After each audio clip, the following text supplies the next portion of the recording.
દાહોદ, નર્મદા, ભરૂચ અને હવે ગીર સોમનાથનું વેરાવળ માનો જાણે મનરેગા કૌભાંડના હોટસ્પોટ બની ગયા છે. મનરેગા કૌભાંડમાં બચુ ખાબડના દીકરાઓની ધરપકડ થયા બાદ હવે કાયદાના સાણસામાં કોંગ્રેસના નેતા હીરા જોટવા આવ્યા છે. ભરૂચ પોલીસે તેમની અને તેમના દીકરાની ધરપકડ કરતા ગુજરાતનું રાજકારણ ગરમાયું છે.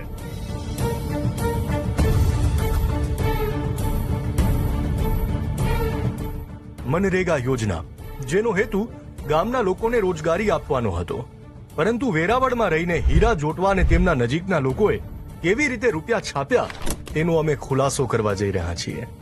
મે મહિનાના અંતમાં દિવ્ય ભાસ્કરે કરેલા ઇન્વેસ્ટિગેશનમાં સામે આવ્યું હતું કે ગીર સોમનાથના સુપાસીમાં 2 એજન્સીઝ રજીસ્ટર્ડ થયેલી છે. આ એજન્સીઓનું કનેક્શન હીરા જોટવા સાથેનું છે.